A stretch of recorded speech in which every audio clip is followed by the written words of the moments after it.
Welcome to In the Margins, where we spark connection through stories.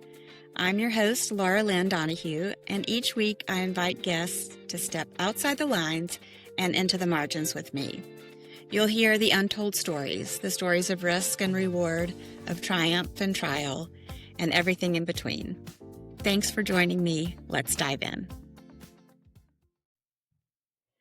Welcome to our In the Margins rewind of my conversation with Rich Merritt. I'm re-releasing this episode today in honor of Veterans Day and in honor of all those who have served. My conversation with Rich is deep and vulnerable, touching on identity, courage, and the quiet strength it takes to live with kindness, even after the hardest battles. Whether you're hearing it for the first time or listening again, I hope you'll take a moment to reflect, to remember and to honor those who served with both bravery and grace. There are some stories that live in the tension of the margins between faith and doubt, duty and desire, belonging and exile. Today, I'm joined by Rich Merritt, whose life moved from the pews of a fundamentalist church to the barracks of the Marine Corps, to the unexpected world of adult film, and then to the page as author of Secrets of a Gay Marine Porn Star, Code of Conduct, and Spiritual Probation. This isn't about labels. It's about what it costs and what it returns when we tell the truth about who we are. Welcome, Rich. I'm so glad to have you. And Rich, if you would give us a little bit of the background, the beginning of Rich in Greenville, South Carolina. We'd love to hear some of that from you. I was born in Greenville, South Carolina. I grew up in a small town outside of Greenville, population, I think 1,400. My family, most of my aunts and uncles and cousins lived on the same street. And so I have very fond memories of the early part of it, hanging out at my grandparents' house, long summer evenings, eating watermelon, making homemade ice cream, chasing lightning bugs, things like that. So early on, I got that sense of belonging from them. As I grew older, that changed. My parents sent me to a Tabernacle Baptist kindergarten, which was, pretty strict Christian elementary school. They had some problems with that. So they sent me, after that, they sent me to a private school called Bob Jones Elementary School, which is on the campus of Bob Jones University. Yeah, it's interesting. I started first grade at David Lipscomb University, or David Lipscomb in Nashville. I started there in first grade and went through my sophomore year in college. That's interesting. And so we have some similarities as far as fundamentalist background go. But what was your experience like at Bob Jones? At first, what I remember was, so you have to remember these schools that we went to in the South were started for a very specific reason that I didn't realize at the time. The Supreme Court had gotten serious about integration. And at that point, it was the schools were going to integrate. And so rather than send their children to schools with Black students, parents, and my dad admitted this later in life, the reason they sent me there was because they didn't want me going to school with Black children. Yeah. And so all these white, they weren't whites only. They were, whenever someone says I went to a Christian school, a Christian school was really a whites only school. So partly because of that, I would hear the stories of my cousins who were always getting in fights at school. And I would think, oh, I'm so glad I go to this really nice Christian school because it's polite and it's gentle and it's courteous. And as a deeply closeted little gay boy, all that appealed to me. Sure. There were a lot of smiles, people dressed well.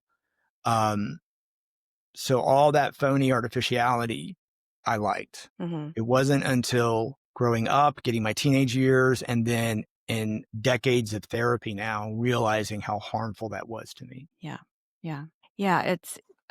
It's interesting that you say harmful because I have experienced something very similar, and not even realizing the damage that the legalism was doing, because what else did you know? You didn't know there was another side. You only knew what you were taught. I had my cousin who I was very close to. She called me recently and she said, I am so sorry that you experienced that type of religious persecution, is what she called it. And I just thought, and you've probably had the same feeling maybe when you were first kind of coming out of the fog, that you just didn't realize all the negative tapes that just got embedded into your subconscious. And they, as much as you don't want them to come up anymore, they still can raise their heads. And I think it's really hard to grapple with sometimes. Well, Laura, you were probably like me. To teach children like us that hell is a real place where the vast majority of people we come to contact with their souls are going to writhe in agony in an eternal, non-consuming lake of fire. That's spiritual abuse. That's child abuse.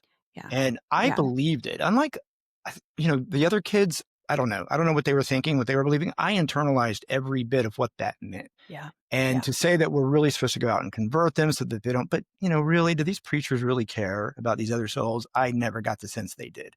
All they Yeah. cared about was getting you into the church so they can control you in their form of patriarchy. But Yeah. what does the planet matter if Jesus is just going to come back and destroy it anyway? All the Yeah. ramifications of that. Yeah, it's amazing how it still creeps up occasionally. It really does. And I have trouble now not seeing religion as a cult. It's very cultish, in my opinion. And I kind of have hesitated to say that in the past because, cult is, oh, we're not a cult. Just get that pushback. But when you expect people to abide by certain rules and behave within a framework in a box, or tick off the tasks and tick off the responsibilities and manners, and that's a cult. That's I what was cults do. I was sitting in a freshman Bible course at Bob Jones University, and the lesson that day was on how to spot a cult. And they gave us a checklist, a charismatic authoritarian leader, a strict set of rules. And I'm like, wait a second, we're checking all these boxes here. Yeah. And other friends and I have Wow. that we've regrouped thanks partly to social media in the years since. Yeah. We've all kind of found each other in the afterlife, as I call it, after leaving fundamentalism. That confirmed it for us. We were in a cult. Yeah. Yeah. Absolutely. We even believed that we were the only ones going to heaven. Yeah. So I told my cousin, she was Presbyterian. She remembers me telling her that she wasn't going to heaven. And I just thought, what a terrible thing for me Yeah. to say. Like, how old were you when you said that to her? So I would have been, well, anywhere up until probably high school. Yeah.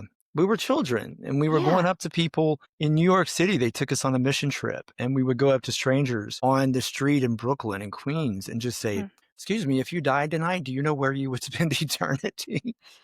Yeah. Yeah. Yeah. Someone asked me that in Georgia not long ago, a teenager like I was. And excuse me, mister, if you died today, do you know where you would go? And I said, yes, the crematorium. Oh, yeah. You probably knocked them off their socks for a Yeah, minute. they quietly walked away and I was avoided the rest of whatever that was. Wow. I had a couple of people approach me when I was in Franklin, Tennessee a few weeks ago, and they came up to me. I was sitting down, and actually I was getting ready to be on a podcast myself, and they said, "Ma'am, we were just wondering if we can pray for you today. Is there anything in specific?" And I just thought, I can receive this because I know what you're doing in Right. my head, but this is very awkward. And, who are you working for?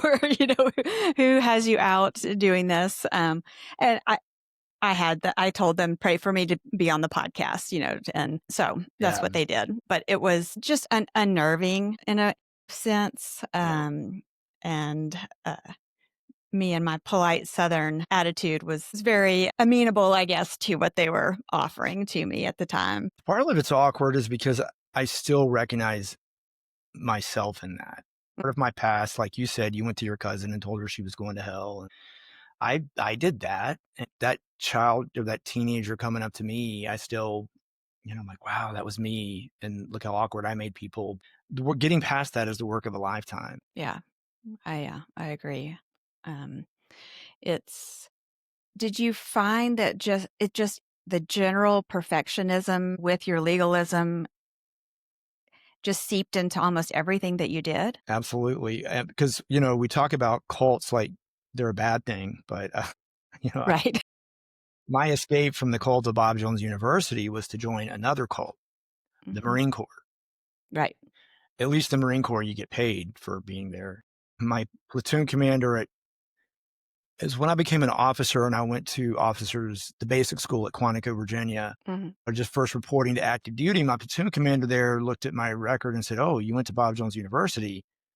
And I'm like, "Okay, how is that going to be received?" And he just said, "Well, you'll do well here because you've been taught instant obedience, strict obedience to orders without question, and doing Mm. it to your absolute best." And he wasn't wrong. That part of my past, it had already helped me actually because I enlisted in the Marine Corps and went to boot camp. And, Yeah. other recruits are having trouble with that. Like, you tell me what to do and I do it without pushing back. And I didn't have any problem with that. Yeah. Yeah. So that form of perfectionism and legalism really helped. I liked having I like knowing the rules because as time went on, I could figure out how to get away with breaking them. Mm. Mm. And that was interesting later in life when I went into recovery for substance use disorder. Uh-huh. But yeah, that perfectionism, it's vicious because it's such a paradox. It's the opposite of what it claims to be. Yeah. It is, there's no freedom in it. Mm-mm. It's very much a jail. Trying to please others. It takes a lot of energy trying to control. I mean, it's control, right? Right. You're trying to control everyone's response to you. So you're doing what you think is going to bring the best response from the most people in the room when you're practicing perfectionism. Yeah. And I think even knowing someone who wasn't expecting perfectionism was still hard not to give it to them. I don't know if you ever get to that final answer because always a work in progress. But tell me a little bit about when you went into the Marine Corps from Bob Jones. Did you go to college at Bob Jones, or did you do your military career to go to college later? Is that I joined the reserves. Interesting, you said you went to the Lipscomb University through your sophomore year. I went to Bob Jones University as a freshman, but then I stayed out to go to boot camp and my training school. And then okay? I came back to the reserves and I only lasted another year after being in the Marine Corps, after being in the Marine Corps, that little bit. So I Mm, left Bob Jones at my sophomore year, finished my education at Clemson. And once I graduated okay. from there, I'd gone to the officer commissioning program at Quantico in the summers. And so I went back for active duty training and I spent 8 years on active duty after that. Okay. So I kind of Okay. did them at the same time. And then I got out of the Marines and joined another cult, the legal profession, became a lawyer, went Mm. to law school. What type of law? Well, now I do, I work for I worked in Atlanta for a nonprofit and same thing here in California. We Okay. provide all kinds of services for low income people that can't otherwise afford an attorney. I focus Yeah. on housing, helping lower income people with eviction defense, subsidized housing defense, and things that they might need in that regard. Yeah. Yeah. Great. I'm sure that's hard work, but rewarding at times as well. I have some colleagues that are coming right out of law school and going into it, and I really admire them. I wasn't emotionally or spiritually equipped for that. Mm, Psychologically, I had to try every other option, making money, yeah. never really succeeding there, Mhm. always spending more than I made. And it wasn't until, I had some major life crises that I realized I can use this to help people, and that's the only thing that works for me. That's good. You have to reframe it Yeah. when it's yeah. Well, I didn't go to law school, but I did think about it. You chose wisely. My father was an attorney, and one of my brothers got his law degree. Um, and but I met my husband. I decided I would much rather get married than study. That's a smart choice. Yeah. I applaud that. Well, with the perfectionism, it makes it makes school just a whole other ball game. Yeah, yeah. Yeah. I remember that. I didn't want to take notes anymore. I didn't want to read anything else. I certainly didn't want to go to church anymore. I was so tired of going to church, reading the Bible and taking notes. And Yeah, um, you went to church 2 or 3 times a week? at least I mean, we at Bob Jones, we had chapel every day. Yep. In the middle of the day. We had Bible class a couple times a week. We had soul winning and visitation on Thursday night. We had prayer meeting on Wednesday night. We had Sunday morning Sunday school, Sunday church service, Sunday Yeah. night church. It was just nonstop. Yeah. Yeah. Very similar to me, but we had Bible class every day. Okay. We alternated with gym, which, I Oh, thought I kind that's of, interesting. yeah, we had like Monday we would go to Bible class, Tuesday we would go to gym. I can't remember how, but it was like every other day like that. So, you have written your memoir was the first book that you had that came out. Is that right? That's right. Okay. And what's the name of your memoir? So my memoir is titled Secrets of a Gay Marine Porn Star, and it was published in 2005. Yeah, I think the title Yeah. kind of says it all. It is It a says it memoir, all, right? not a novel. It's funny because I was doing some practice and I was saying the names of your books. And I knew that if I tried to say it right now, I would stumble Yeah. just for no other reason than it's a mouthful and hard to those words don't really go together. I think even in the text of the memoir, and I haven't read it in a few years. There's a scene where I'm telling my best friend Gary about what's just happened to me. And we start riffing on, he's like, oh, yeah, you should definitely write a book, and we start riffing on the title. I was Mm. a Bible thumping mental patient, porn star or something. Yeah. And as we had that conversation, I realized he's right. And so Mm. by the time I wrote the manuscript and took it to a publisher, it was Confessions of a Gay Marine Porn Star. But then she recommended I work with my friend Charles Casillo, who is a celebrity biographer. And I told Charles I wasn't quite comfortable with the title. And so he Mm. molded that into the final, what became Secrets of a Gay Marine Porn Star. And I just loved it. I said, that's it. Because it's Yeah. kind of tongue in cheek, because there really aren't any secrets, thanks to Mm. the New York Times Magazine and The Advocate, which was a gay magazine at the time. They kind of revealed everything that was already a secret. So I wasn't really putting anything out there that the public didn't know. Well, I the Times cover was very interesting that you ended up being the solo unidentified person on the cover, much to uh, your surprise. I was surprised by the cover. I didn't expect that. By the time it came about, Jennifer Egan wrote the story back in 1998. Mm. Um, they had wanted to focus on another Marine who was willing to have his face on the cover. Mm. Um, and his name, I think, was Jeremy. I can still picture him. But at the last minute, he admitted he was being discharged for being HIV positive. Wow. And so the New York Times Magazine just completely backed away from I don't even know if he's even mentioned in the story. Wow. So they could, at the last minute, they could no longer use him. And we had taken the photographs the photographer, Matt Mahurin, came out and to San Diego after the story was written. And that was the first inkling I had that no, the story that was going to focus on Jeremy, it was now going to focus on me. Matt said it was me and my friends. And I thought, okay, as long as it's my friends, but it was really, it always come back to me as the storyteller. And, Jennifer does that incredibly well. Yeah. She told that story that no one else had told at that time. Like, what is life really like in the military for people under Don't Ask, Don't Tell? And she brought Yeah. out some incredible details even I hadn't thought about. As she Mm. came to my battalion at Camp Pendleton, I just invited her up and she drove up and walked around and noticed how everyone else had photographs. And as she put it in the magazine, she said, crinkly faced infants. Mm. And on mine, it was just strictly military, nothing personal. And I'm Yeah. like, yeah, that's right. It's a poignant detail. Yeah. Yeah, it is. And I think you even mentioned that sparked a recognition of loneliness that you didn't really know you had. Yeah, that's right. Wow, I've forgotten I'd written that somewhere.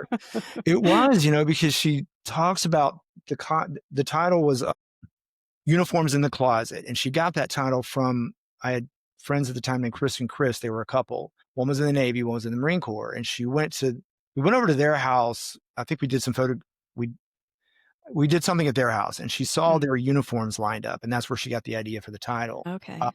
but it was about how there was something in there about how I was constantly having to change. Like, I'm on base wearing the camouflage uniform, and then Mm, I go into town, into Hillcrest, the LGBT part of San Diego, and I dress a different way. And mm. how we're constantly having to.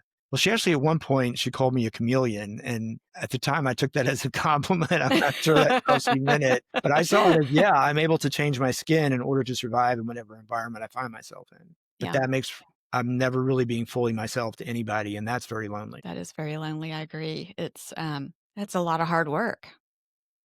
Yeah, I mean, changing it's exhausting. I don't realize it at the time. I've always liked hard work. I've had a job since I was, 14 years old, but that gets exhausting. it's It's different. It's a different hard work with the mental and your mental capacity, your ability to relate to people, your ability to just be who you are. Yeah. And it takes a lot of, well, I don't know how much self control it takes anymore because sometimes I feel like it just is so relegated or has been so relegated into me that it kind of comes out just easily. I just do the chameleon thing. Yeah. But I think the growth part is recognizing it and then recognizing that you want to do something about it to get to the place of being more authentic. Fortunately, going back to the cult word, it's interesting how, after being in the Marine Corps and after being in the legal profession, I did develop a drinking problem and a substance, use problem. And that led me finally to recovery. And in Hmm, sobriety, we learn, I've had some very tough love teachers that have been kind and wonderful, hmm, but they rid me of a lot of that. They help, hmm. though you're not being authentic. You sound Yeah. phony. In fact, I even had a therapist a few months ago. I thought I said something so profound, and he just stopped and said, "Do you hear yourself? You sound like a Hallmark commercial." Mm. And I was like, "Oh, that's so true." So I was interested in knowing as you were growing up, you knew that you were different, so to speak, only because of certain things that people would say. Why are you hanging out with the girls? Why are you not with the boys? Are you a sissy? And I just wondered, how did that affect you? Did you think, well, maybe I am gay, or did that just not come up? I mean, it wasn't a time where we would have just said, "Oh, hey, you know what? I'm gay, and now I know what's going on." And everything was closed mouth. Yeah, Being gay wasn't something that you were, from my understanding. Being gay was something that you did. yeah, yeah. And so the idea that I could actually be gay without committing a gay act was something I couldn't even comprehend. And I think that kind of goes to the Mm. world that we lived in, of this rigid Christian fundamentalism and legalism. Yeah, you said being gay wasn't something you were; it was something you did, Right. which I would say that's what I was taught as well. Yeah. And it was also something that you could control. Yeah. It was, sins were actions. That was the way I understood it Mm, then.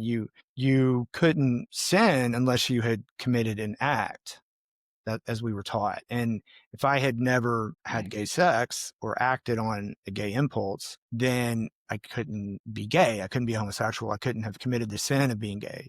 And that's just what I thought. And I carried that thought with me. Yeah. The idea would come to me. There was a point when I was 17, and I'd had crushes on my friends, and it, I, to the point where there was one friend, he's actually the preacher of a pretty big mega church in Greenville now. And Okay. we would go swimming together, and, in the summers. And I was having this thought life problem. That's what we called it. I had a thought life problem. I wasn't gay. I had a thought Mm, life problem.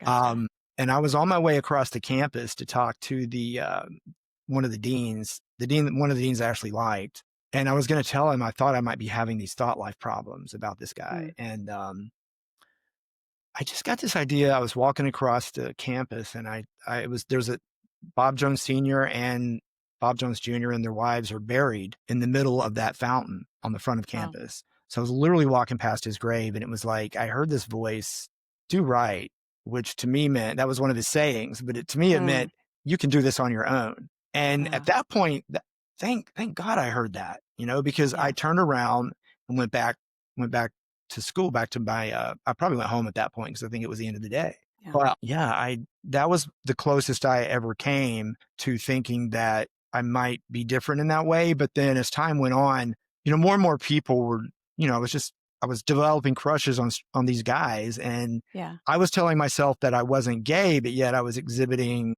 really, affection. And of Yeah. course, it was one of those things where when I finally came out, it was just making it unanimous. Everyone at that point admitted I was gay because they all knew it, I think.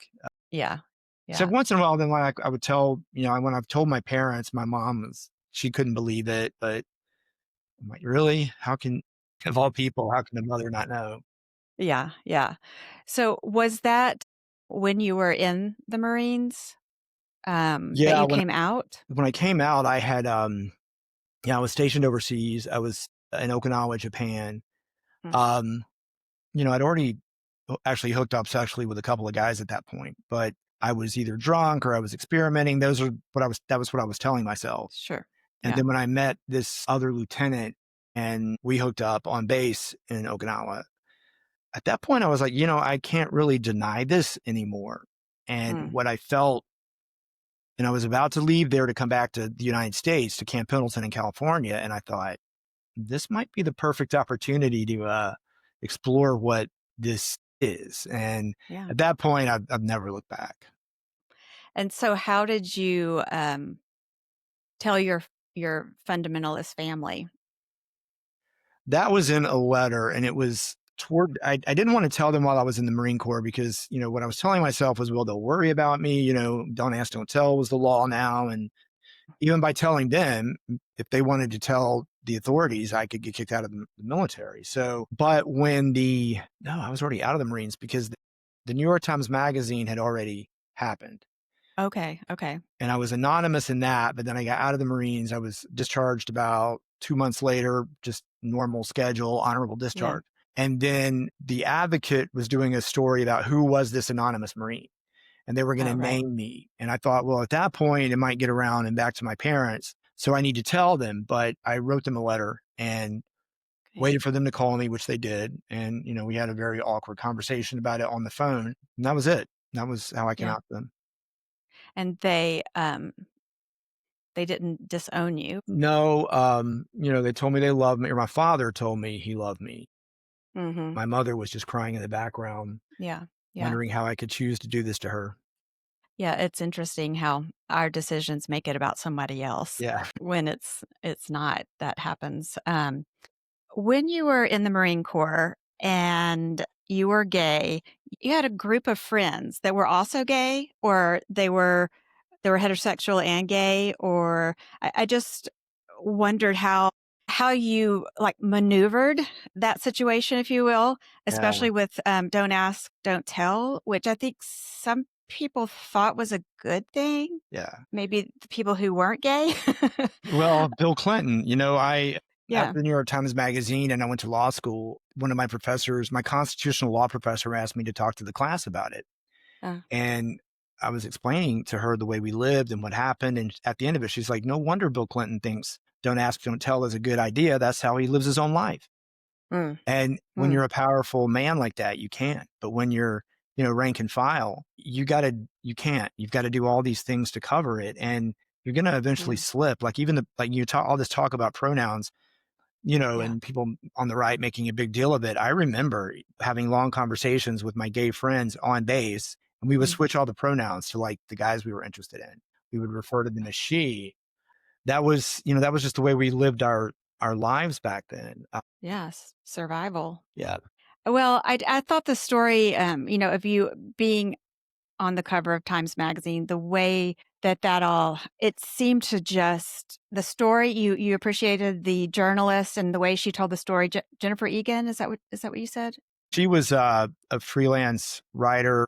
I mean, she's a pretty famous novelist now, and she was writing cover stories. She had written a few books back then, actually. Invisible Circus was one of them. But Uh-huh. yeah, she was the one who did the story. And then it just seemed as though things snowballed as far as the pace of not just you coming out, but also there was a scandal, so to speak, or it was discovered that you were also a porn star? Yeah, what happened was, so after Don't Ask, Don't Tell became the law, there's a whole industry in San Diego, at least there was back then, Yeah. and at Camp Lejeune in North Carolina Mm, about getting these young Marines and soldiers into gay porn. Um, it would be convenient to say, well, I was lured into it. I wasn't lured into it. I went into it. I thought it would be fun and interesting and a way to vent my anger about Don't Ask, Don't Tell. And it was money and it was all those things. mhm. I was 26, 27, and it seemed like a hot thing to do. So I did it. Yeah. I was in 8 pornographic videos, with a studio. I don't think it was in business anymore. Yeah, that was in San Diego. And I Okay. really stopped when I met someone for the first Mm, time and fell in love. And okay. uh, he was like, I would really rather you not be doing this anymore. And I said, okay, Yeah. you know. Yeah. So I stopped and started channeling my energy into writing. I had already written the manuscript that would become Code of Conduct, my first novel. I Okay. published my memoir first, but then second, we went back and dusted off the novel and published that. But there was a column in the Navy Times, the back page. It was called the back page or back talk or something, Mm, and they wanted active duty people to write anonymous op-ed pieces. So I okay. wrote this one op-ed piece that said, "Don't ask, don't tell" should be repealed, and gay and lesbian service members should be allowed to serve openly. Yeah. And that caught the attention of an organization. And when the New York Times Magazine contacted them about doing the story, they put Jennifer in touch with me. And that's how she and Okay. I were connected. So Okay. we went through the magazine, and then the Advocate wanted to do a story about who revealing who this person was. Well, after that story came out, someone who recognized me in the Advocate photographs called them and said, Uh, this guy's been in porn. And the Advocate called me. I reached out to one of the attorneys who I knew, and he advised me not mm, to talk to them, mm, which at that point I probably could have because I was already off active duty. yeah. But I didn't speak to them. And, when you don't talk to a reporter, basically they're going to write whatever story they want. I mean, they're going to write whatever story they want to anyway. Yeah. At the time, I viewed the second Advocate story, the cover story that they did, the Marine who was in gay porn. I thought, oh, this is awful. This is horrible. It's slander. Well, it's not slander because it was true. So I Yeah. went back and read it recently, and I'm like, they just, they did what magazines do, which is report the facts. Yeah. Now they did have a second story about this psychoanalyst analyzing someone I've never talked to, doing a psychoanalysis of me Oh, and Bill wow. Clinton because of a scandal with Monica Lewinsky, which I thought was very Yeah. strange, but that was their choice to And not publish that. a side by side compare psychoanalysis? Yeah. Really? How interesting It was and weird. bizarre. It was a strange time of my life to suddenly be in law school, first year law school, which is hell on its own, Yeah. and then to be going through that was quite a lot. Well, I feel like we sometimes it's rarely just one thing, it's all the Yeah. things at once. And I know you said you were also at that time, were you also dealing with, a substance abuse addiction, I have or been was that later? I've had a drinking problem since I started drinking. I never had a drink until I was 18. Yep. I've been taught that alcohol is of the devil. Just don't drink. And so when I joined the Marines and I started drinking with the Marines, then I really liked it. And, because Mm. it's basically self-medicating for all this Yeah, stuff from our childhood yeah. we haven't dealt with. And I liked it a lot and found out, oh, this is the cure for all this emotional stuff. And it worked for a Mm, while. yeah, yeah. By the time I got out of the Marines, I already had a DUI. That's part of the reason I got out. I was already having some difficulty with, drinking too much and just not working anymore. And so once Mm, in the mm, Marine Corps, we're always getting drug screened. We can drink as much as we want. That's okay, until it's a problem. But we yeah, can't even smoke pot. You test positive for marijuana, even they'll kick you out. yeah. So I never did drugs. And it wasn't until I got out of the Marines and started using the party drugs and got hooked on those. And eventually, Mm. I've been clean and sober now for almost 7 years, and Oh, going well. through recovery is what has helped me deal with a lot of these demons from the past. Yeah, yeah. Well, the recovery community is I always thought it was I did some recovery on the other side, dealing with a family member who Yeah. had a drug problem, and what am I trying to say? Al-Anon? Al-Anon, yes, Yeah. yes, thank you. That's what was just escaping me. And I found some solace there because I realized that I wasn't the only one dealing with, my very similar circumstances. Yeah. And while I was in Al-Anon, I read a book by a Franciscan priest, Richard Richard Rohr. Rohr. Yeah. Yeah, Yeah. yeah. Did you breathing underwater? I've read Breathing Underwater every morning. Just this morning, I read it every morning. I have a goal of starting out with his daily meditations.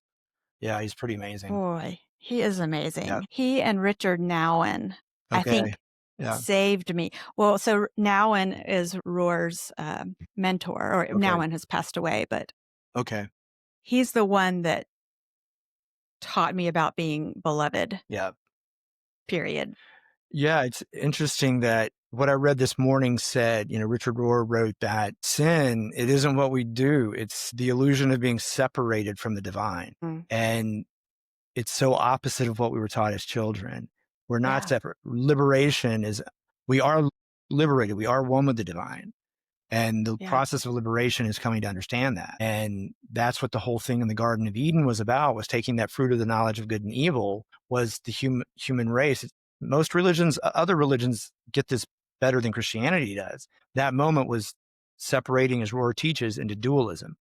Mm, And mm, Rohr is all about at one-ment, atonement, understanding hmm. we are at one with the divine. And it's through Yeah, recovery that has really helped me to see that. And not, it's been an interesting journey because I didn't get it for a long time, and not that I've gotten it now, but at yeah. least I have that understanding of it now. Yeah. Well, in that, I think it was it was Breathing Underwater, where he talked about that church really happens in the basement of the Yeah. church Yeah. and not in the auditorium. Yeah. Such a simple phrase, but so enlightening for me, Yeah. because I just thought, yes, this is what is supposed to be happening if you're in a religious group. Yeah. You're supposed to be receiving this type of love and grace and unconditional love. And the only rule is to love. Yeah. And there's no um, organization to it. That's the thing. It's yes, all just no centralized organization. Whereas upstairs in the church, it's all about the hierarchy of the church. Yeah. absolutely. And the way that the Bible has been translated and retranslated. And I'm sure that you also grew up with it being said that the Bible was infallible, that it was straight from the breath of God. I have friends who still believe that today, despite the evidence that it has been translated to suit others' purpose. Oh, yeah. We know all that. That's the thing. And the men who stood up in those pulpits and preached to us every Sunday either knew that or should have known that. But the Yeah, fact that, and I think one of the professors at Bob Jones, or the teachers, they didn't really have professors, but one of the teachers at Bob Jones made a comment that, and he understood all this. We don't even have an original manuscript. All the translations have been translated imperfectly based on the political needs of the time. Because mm, but you just have to accept that what we have in front of us is the literal interpretation of God's word. That's a cult.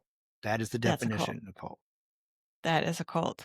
Yes, absolutely. There is a great deal of freedom, I think, in being able to separate yourself from the constraints of religious community and patriarchy, in that respect, and to realize that you can still be a spiritual person.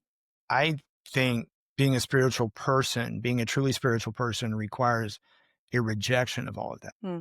I would agree with you for Yeah. sure. How do you practice faith or spirituality? Or you obviously are reading Roar, so Mhm. there's something compelling there. Yeah.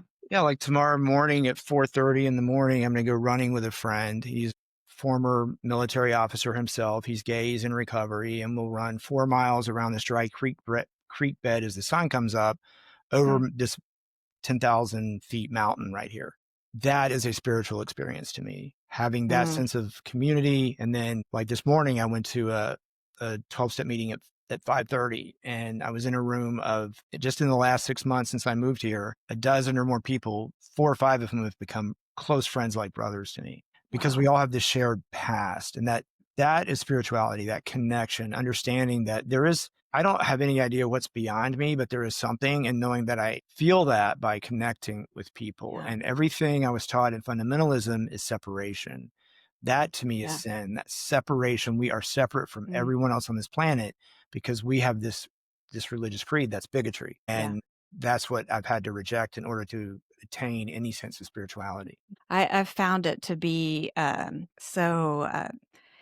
beautiful to say that I feel connected to the air and Yeah. to the trees and to the clouds and to the moon, Moon.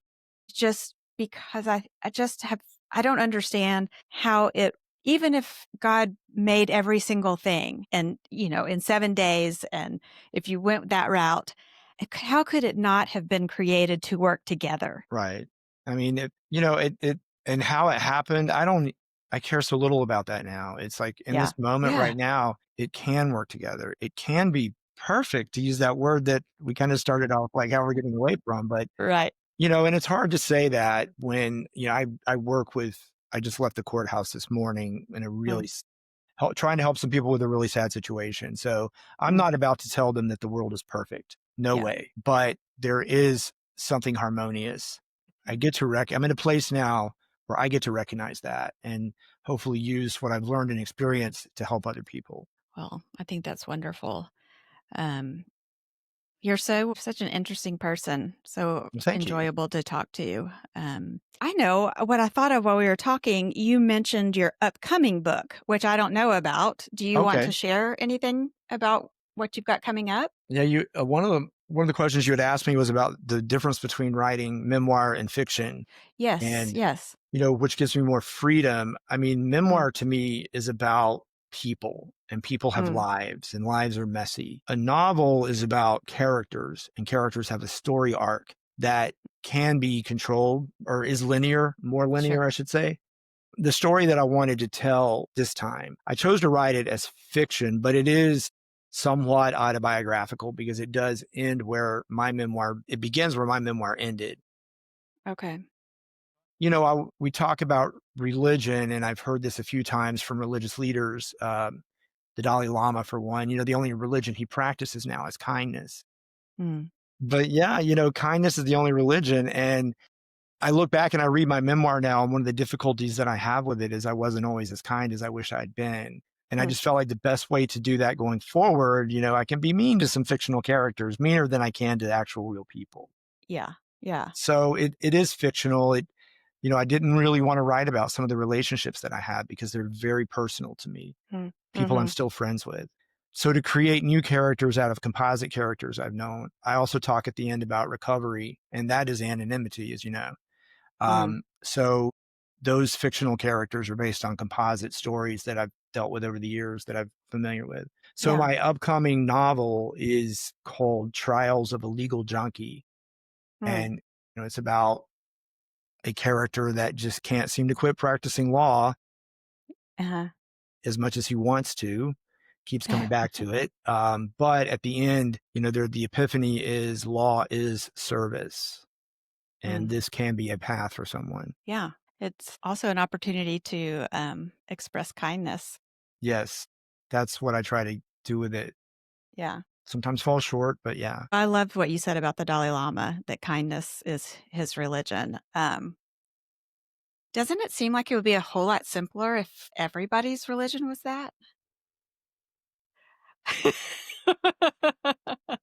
Honestly, Yeah, but no one asked us, right? the irony is the only reason I started practicing kindness was because nothing else had worked for me. Mm, And I thought, well, why don't I just try this?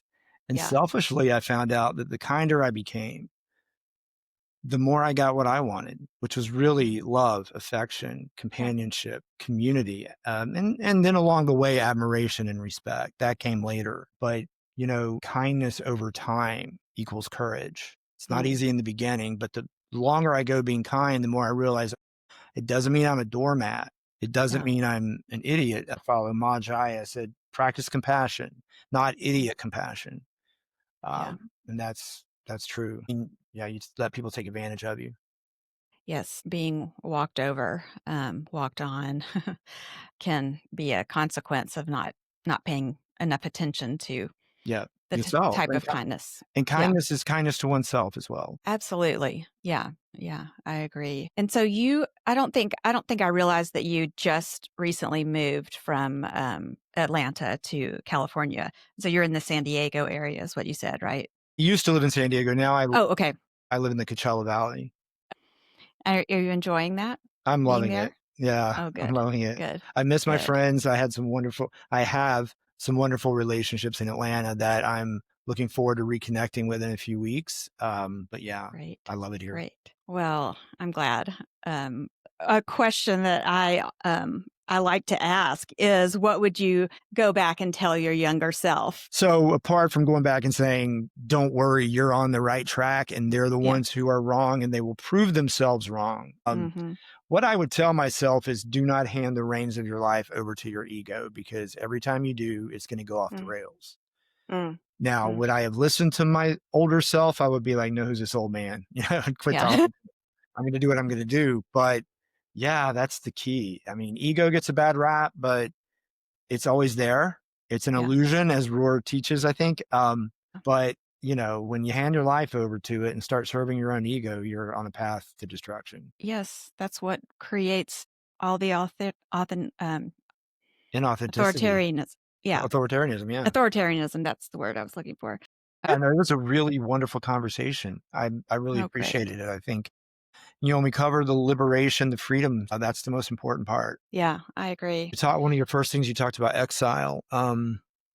Faith in exile. It's interesting that word faith. How many times did you hear, what is faith? Faith is the substance of things hoped for, the evidence of things not seen. Mhm. Hebrews 11:1. What does that mean? No, I mean, if that's the case, then faith is winning the lottery because that's what I'm hoping for, and I have yet to see it. You know, Me too. Yeah. You know, faith like the size of a mustard seed is all you need. what does Did that you remember? mean? Yeah, What does that mean? I even had a necklace that had a mustard seed in it. yeah, and you know what, Laura? They don't know what it means either. Yeah. They just spout that because it's in the Bible and it's a glib answer they can say to shut you up. Faith is being okay with not having a clue what happens next. Yeah. That to me is faith. And they are not faithful. They call themselves people of faith because Yeah. they have to believe with absolute certainty that when they die, they're going to go to this weird heaven they've created. Yeah. And no, you don't know that you're going to do that. But to think that you have to know that, that's not faith. That's some weird guarantee. It is, and it's also based on a lot of rules, Hmm. which is, again, not faith. Right. So, come on, we need to get these people with the program. I've given up on that. That's I know, it's yeah, wishful thinking, but I practice yoga and really enjoy the meditative state, yeah, and, that's actually how I've been able to maintain some sanity is I sort of found some of my people, yeah, so to speak, and the opening up of the spiritual world and the ability to connect in so many different ways. yeah, I think it's just, well, it's unfortunate if you don't get to experience some of that. You just can't ever get to that mindset, room to include that. My mother, she was the one, and it was probably from Nowin's words, who said, "Church can be sitting on my back porch talking with mhm. my friend or having a cup of tea." There's so much that's lost when we think church is in a building. Yeah, for me, church for a long time was when I left New York and I was making it on my own for the first time in many years, I would take my dog Xander and Willow to the beach in Jacksonville. It's Mm, between St. Augustine and Ponte Vedra, and we would be the only yeah. ones there for a whole mile of beach. And that's how we spent Wow. our Sunday morning. And that to me will always be the holiest church I've ever been to. Yeah. The ocean, the Hmm. beach. Yeah. And the dog. And the dogs. Yes, of course. Dogs go to heaven too. To not have dogs there is hell. Like if there's a That would place be without hell. dogs, that's I hell. agree with you. So let's talk about the 3 questions that are kind of the signature questions for the podcast. You don't have to answer all 3 if you don't have an answer. But what are you reading? What are you watching? And what are you listening to? So, reading, I'm in a book club here in Palm Springs, and we're reading Catcher in the Rye, which I had Yeah, never read before. It's, Bob Jones wasn't on the reading list. sure. Strangely enough, Mark Twain was, which I don't think they realized what they were letting me read when I started reading a lot of Mark Twain. Yeah, Um, yeah.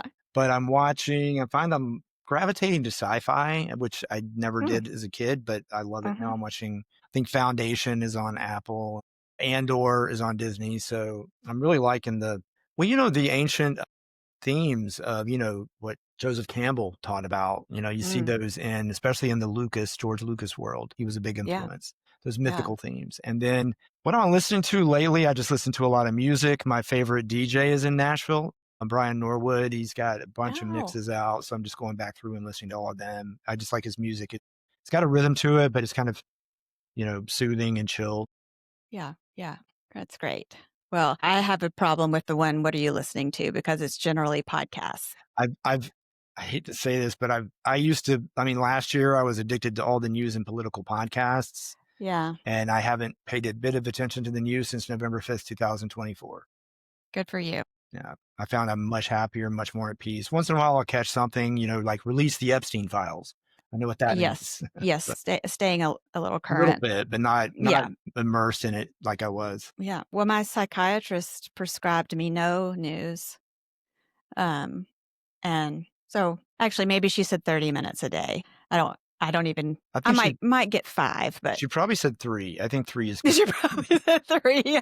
Yeah, I think she did. I should make that correction. Well, Um, Foundation is interesting because it's based on the Isaac Asimov novels series that he wrote. And it's about this empire in a distant galaxy in time where every new emperor is a clone of the original emperor. And so 20 oh, generations later, they're on like the 20th. There are always 3 emperors alive at a time. One is like 30 years older than the next. And okay. that's Bob Jones University.